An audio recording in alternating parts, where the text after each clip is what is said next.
Hello, c'est HR, votre chroniqueur. Alors, le 16 juillet prochain sort sur nos écrans en France le nouvel opus de la saga des Souviens-toi l'été dernier. Oui, je dis saga car à la base, il y a 3 films. Peu de monde connaissent le 3e opus, ce qui est assez logique car ça a été un direct-to-vidéo et l'histoire n'est pas du tout rattachée aux 2 précédents. Cet opus est totalement différent par rapport à la trame scénaristique de base. La conception des crimes est dans le même style, mais il n'y a aucune continuité scénaristique. C'est pour cela que ce 3e opus n'est absolument pas pris en compte pour le nouvel opus de la saga qui sort le 16 juillet. Alors concernant cette trilogie, on va pas se mentir, mes 2 préférés sont le 1 et le 2. Et évidemment, dans l'ordre de sortie, je préfère le 1, ensuite je mets l'opus 2. Mais peut-être que le nouvel opus de cette saga va bouleverser mon classement de préférence. Alors la vidéo que je vous fais aujourd'hui est principalement pour vous, essentiellement pour tous ceux qui ne connaissent pas cette saga horrifique. C'est pour cela que j'ai décidé de vous faire un récap assez complet sur l'histoire si vous n'avez pas le temps de visionner ces films. Car il ne faut pas oublier que le premier opus de la saga est sorti en 1997. Et oui, nous sommes en 2025. Donc naturellement, pléthore d'entre vous ne connaissent absolument pas cette saga. Et d'ailleurs, dans mes proches, c'est le cas. Alors je tiens à vous préciser que concernant le premier film, Souviens-toi l'été dernier, donc sorti en 1997, la scène d'ouverture nous présente donc une colline avec une route, puis nous avons un zoom sur un individu qui est assis au bord d'une falaise. Au jour d'aujourd'hui, c'est un plan séquence assez simpliste. Mais n'oubliez pas qu'à cette époque-là, il n'y avait pas de drone, il n'y avait pas de steadicam, il n'y avait pas de caméra miniaturisée. À chaque fois que vous avez pu voir dans les films des années 90 des plans de ce type, n'oubliez pas qu'il y avait une logistique de fou. C'est un petit détail anodin, mais je vous invite à bien l'observer en ouverture de ce film, Souviens-toi l'été dernier 1. Par ailleurs, n'oubliez surtout pas que le scénariste de ce premier opus en 97 était Kevin Williamson, le fidèle collaborateur de Wes Craven pour la saga des Scream. Donc naturellement, l'ambiance est identique. On est vraiment dans le même style. Le film de slasher movie mettant en exergue une confrontation avec des étudiants. Étudiants qui sont interprétés dans ce premier opus par Jennifer Love Hewitt. Vous avez pu voir pléthore de fois dans des rôles à la télévision. De même pour Sarah Michelle Gellar, qui est officiellement dans ce film la bombasse, la reine de la ville. Vous avez pu la voir pléthore de fois, également à la télé. On y retrouve Ryan Phillippe, pareil, jeune acteur à l'époque, qui depuis a enchaîné plusieurs succès au cinéma, plus dans le registre de l'action, et qui d'ailleurs s'est destiné essentiellement ces dernières années à la VOD. Et on retrouve également Freddie Prinze Jr., qui n'a pas perduré au cinéma, ni à la télé. Il a eu quelques rôles intéressants. D'ailleurs, il a joué dans des rôles aussi moins intéressants, comme dans Scooby-Doo. Mais lui s'est écarté d'Hollywood pour se consacrer à des recettes de cuisine. Mais bon, ça c'est encore une autre histoire. Surtout que dans le nouvel opus, il revient. Ainsi, dans le premier opus de 97, le casting était totalement jeune, totalement inconnu. Cela augmentait l'effet surprise de qui pouvait mourir parmi ce casting. Ce film avait eu un budget de 17 millions de dollars et en a rapporté environ 73 millions sur le sol américain et sur le plan mondial aux environs de 126 millions de dollars. Donc, succès énorme. Jim Gillespie, le réalisateur de ce film, a ainsi eu un énorme carton. Pourtant, il n'a pas brillé par la suite au cinéma en tant que réalisateur. L'opus 2 qui est sorti en 98 a totalement changé d'équipe. Pourtant c'est un an après.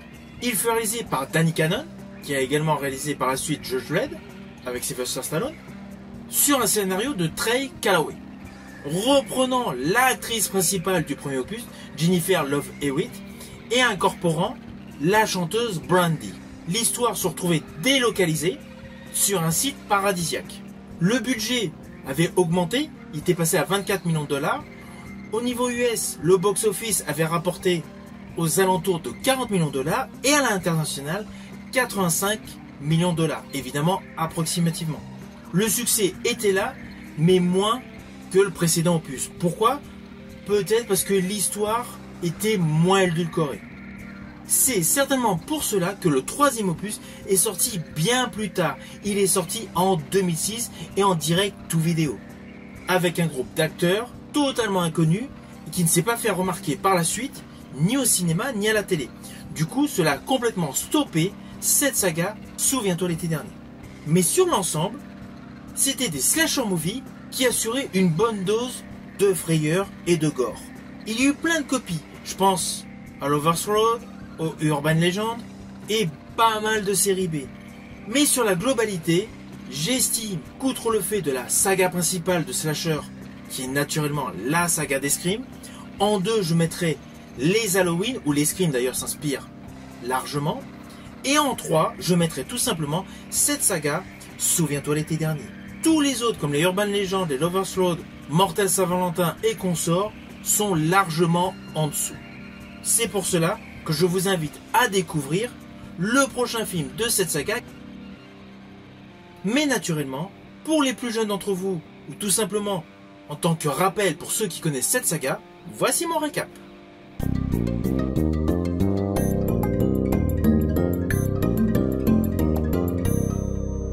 Alors, dans le premier film, nous nous retrouvions en Caroline du Nord, plus précisément à Southport. Nous suivons les personnages Julie James, Helen Shivers, Barry Cox et Ray Bronson, interprétés respectivement par Jennifer Love Hewitt, Sarah Michelle Gellar, Ryan Phillips, Freddie Prinze Jr.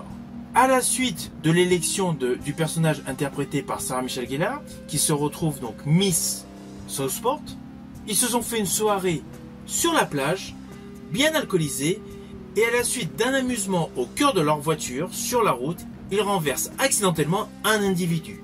Paniqués, ils poussent le corps dans l'océan et jurent de garder le secret. Naturellement, les avis sur la gestion de cet incident étaient totalement différents entre les protagonistes. Mais bon, ils ont décidé de cacher leur crime. Un an plus tard, le personnage Julie James, interprétée par Jennifer Love Hewitt, reçoit une lettre anonyme. « Je sais ce que tu as fait l'été dernier. » Naturellement, elle panique, elle retrouve ses amis, mais l'un d'eux, Max, est tué chez lui et est retrouvé dans la voiture de Julie, couvert de crabes. C'est une séquence effroyable, mais in fine, personne ne la croit, car lorsqu'elle revient avec ses camarades ouvrir le coffre, le corps et les crabes ont totalement disparu. S'ensuit le personnage interprété par Ryan Phillips, Barry, qui est heurté donc par sa propre voiture à la suite d'un entraînement dans sa salle de musculation, mais sans perdre la vie. Le tueur s'est rapproché de lui, pouvait le tuer, mais ne l'a pas fait, ce qui laisse perplexe le personnage Barry William Cox. Celui-ci le précise à ses amis à l'hôpital. Par la suite, les personnages Julie et Helen enquêtent justement sur le supposé individu qu'ils ont tué sur la route, et ils rencontrent le personnage Missy, la sœur de David Egan. L'instant est assez énigmatique. Ils apprennent qu'un certain Billy Blue est venu porter ses condoléances et un mystère se rajoute. Peu de temps après, lors du défilé du 4 juillet, au cœur de la salle de la nouvelle Miss de Southport, Billy est poignardé publiquement, sans que personne le remarque en dehors de sa bien-aimée Hélène, qui est prise en chasse par le tueur jusqu'à la boutique où elle travaille avec sa sœur Elsa, dans un magasin du centre-ville.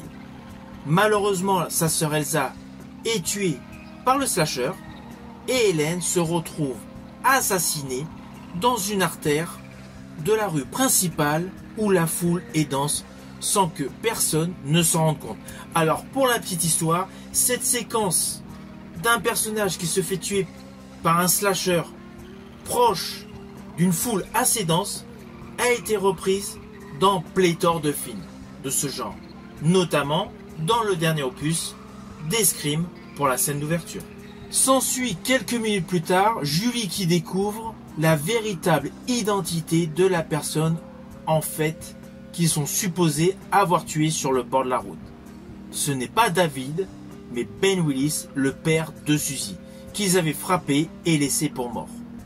Le personnage Julie James part prévenir le personnage Ray Bronson de sa découverte jusqu'au moment où elle s'aperçoit que le nom du bateau s'appelle Billy Blue.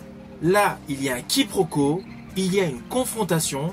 Malheureusement, le fameux Ben Willis arrive sur place, s'apprête à tuer au large le personnage Julie James, mais Ray Bronson a réussi à rejoindre le bateau avec une barque.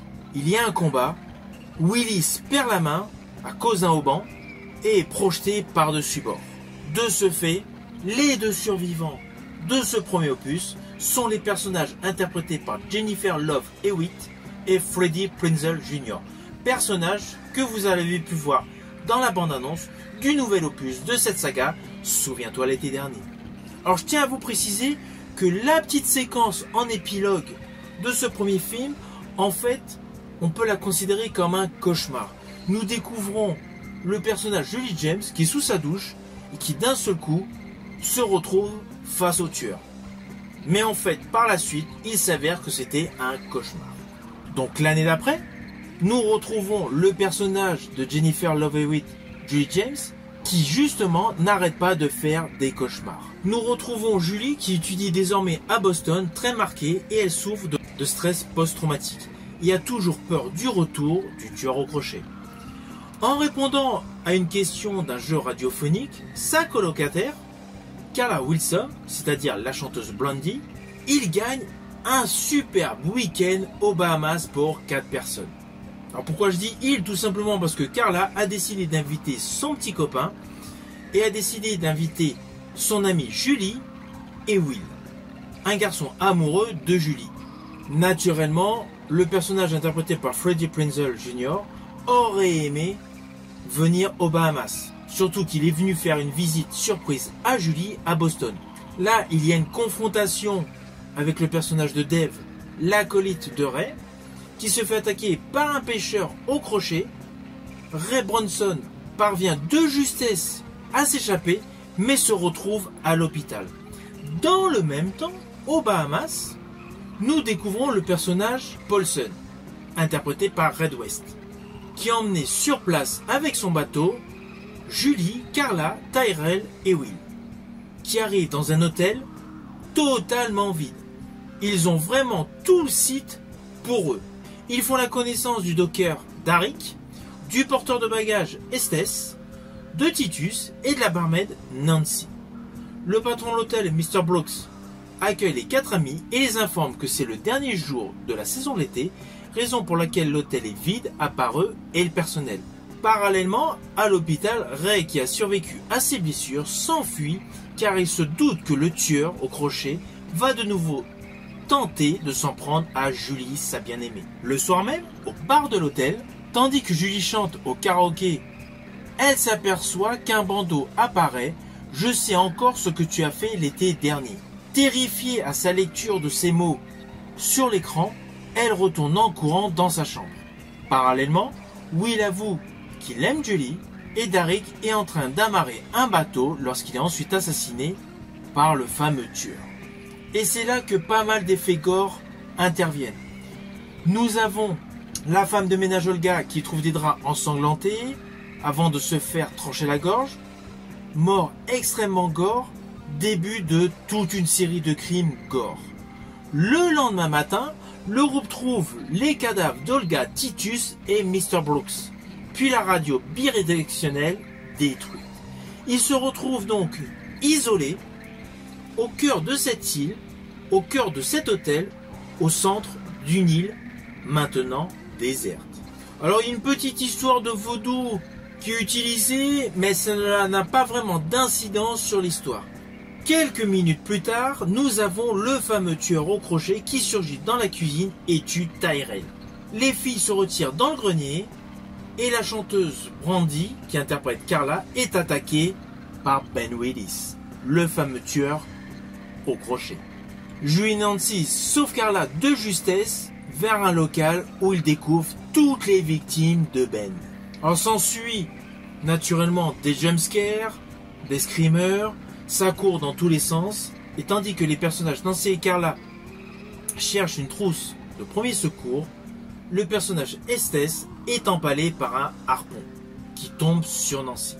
De ce fait, Nancy est tuée et Ben Willis attaque de nouveau Carla. Julie, naturellement, essaie de contrecarrer les plans du slasher. Leur confrontation les mène dans un vieux cimetière et il révèle qu'il est le fils de Ben Willis.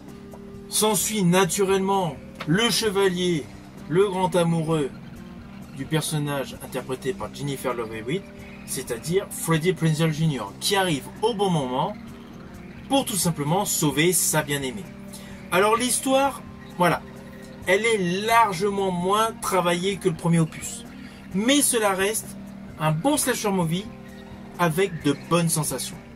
S'ensuit donc en 2006 le troisième opus de cette trilogie, où nous découvrons le personnage Amber Williams qui se rend dans une fête foraine avec son petit ami Colby Patterson et leurs amis Zoe Warner, Roger Pack et Pidgey. Après une mauvaise blague de Roger, Pidgey est accidentellement tué. Les quatre amis décident alors de faire ce tragique événement, décident alors de cacher cet événement, ce qui stoppe immédiatement leur amitié.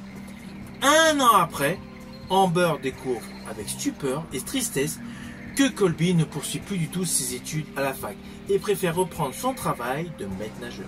Par la suite, Amber découvre plusieurs messages laissés sur son portable qui précisent tout simplement « Je sais ce que tu as fait l'été dernier ». S'ensuit un process assez équivalent aux deux précédents films, sauf que l'histoire est totalement distincte. Nous découvrons deux femmes qui partent à la recherche de Roger. Ce dernier prend peur en voyant le message et avoue qu'il n'a rien à voir avec tout ça.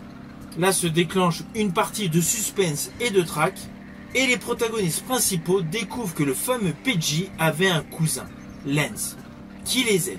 Un à un, les amis tombent, Roger se suicide, Zoé est poignardée, et le père du shérif meurt sur place. Colby se retrouve avec un crochet dans la bouche. Amber et Lance repèrent le slasher. Naturellement, c'est l'héroïne qui met fin à son existence en l'empalant sur une machine. Mais le film ne s'arrête pas là, car le fameux tueur réapparaît une dernière fois dans la voiture d'Amber avant qu'elle n'explose. Alors l'histoire de celui-ci est, on va pas se mentir, à tiroir et elle tire trop sur la corde. Mais voilà, je vous l'ai fait de façon assez simpliste, ce troisième opus. Naturellement, même si je vous ai fait un récap, volontairement, il y a pas mal de passages que je vous ai enlevés. Je vous ai dit le squelette principal de l'histoire de ces trois films, mais si vous avez le plaisir et le temps de vous poser pour les regarder, au moins, vous aurez pas mal de surprises par rapport à des détails que je n'ai pas du tout dit. Mais je tiens quand même à repréciser, si vous n'avez pas le temps de visionner ces trois films, regardez essentiellement le premier opus avant de voir le nouveau film qui sort le 16 juillet. Le deuxième opus, ce n'est qu'une aventure additionnelle. Certes, nous retrouverions les personnages Jennifer Love Hewitt et Freddie Prinze Jr. Mais il n'y a rien de véritablement concret, de différent ou de continuité à l'histoire du premier opus. Je pense que le nouvel opus de cette saga s'appuie davantage sur le premier. Donc si vous avez peu de temps, plongez-vous uniquement sur le premier. Si vous avez aimé ma vidéo, n'oubliez pas, petit pouce vers le haut, pensez au partage. Pensez à me mettre en commentaire tout simplement lequel vous avez envie de découvrir. Quant à moi, naturellement j'irai voir le nouvel opus dès sa sortie au cinéma. Et évidemment, je vous en ferai un retour. Je vous dis à bientôt pour une prochaine vidéo.